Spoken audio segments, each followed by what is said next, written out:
C'est la mentalité des leaders qui a fait le peuple ce qu'il est aujourd'hui. Parce que ce qui se passe en bas là, c'est le résultat de ce qui se passe en haut. Parce que eux qui sont en bas, ils sont interconnectés avec vous en haut. Je vais vous prendre un autre exemple. Le professeur Albert Ondossa, professeur éminent économiste de son état, quand il était candidat, il avait dit qu'au peuple gabonais, un Gabonais normal. C'est-à-dire que pour lui, il faut être de père et de mère, etc., etc. L'article qu'on a amené là, c'était déjà le slogan de campagne d'Albert Ondossa. Mais qui soutenait Albert Ondossa? Monsieur Hugues Alexandre Barreau-Chambrier, avec qui ils ont signé les conventions avant d'aller aux élections. C'est-à-dire que si Albert Ondossa accédait à la magistrature suprême, il devait partager le pouvoir avec Hugues Alexandre Barreau-Chambrier, qui, d'après les explications de son slogan, n'était pas pour lui un Gabonais normal. Est-ce que vous pouvez comprendre la logique de cette histoire? Parce que dans la vie, quand vous voulez que les gens vous suivent dans votre logique, soyez vous-même logique et clair dans ce que vous dites et dans ce que vous faites. Quand vous avez des virgules, les gens ne comprennent plus. Mais c'est les leaders qui ont découragé le peuple et qui ont désorienté le peuple.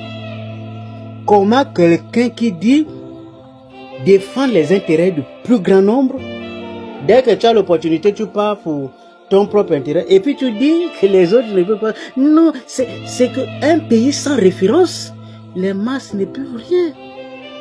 Donnez-moi un seul pays où les gens, comme ça, ils ont 100 leaders. Tous les pays au monde ont toujours eu un meneur, un leader. Ils vont suivre. Au Sénégal, justement, restons-en. Maître Abdoulaye Wade voulait imposer son fils comme président du parti au pouvoir et ensuite candidat à l'élection. Le peuple sénégalais a dit non. Mais le non a commencé par qui? Par les intellectuels. De deux bords, l'opposition majoritaire, ils ont dit pas question. Parce que d'après, il ne maîtrise pas le Wolof, il ne fait pas ça patati patata. Ça n'a pas prospéré. Ali Bongo était le fils de Bongo, contesté par tout le monde. Et pourtant, quand il a déclaré la candidature au PDG, il n'y a pas des barons intellectuels du PDG qui ont dit jamais, on démissionne. Il n'y a pas. C'est question de mentalité. Ce que vous ne pouvez pas faire à haut niveau, comment vous allez demander l'exécution à ceux qui sont en bas? La mentalité dont il est question doit d'abord commencer par l'élite. Quand un grand vole l'argent, et puis ne justifie pas l'argent qu'il a volé, comment vous voulez imposer cela à quelqu'un qui est en bas, qui ne comprend même pas les principes de l'économie, qui ne comprend même pas les principes de gestion d'un État? Et donc, comprenez une chose.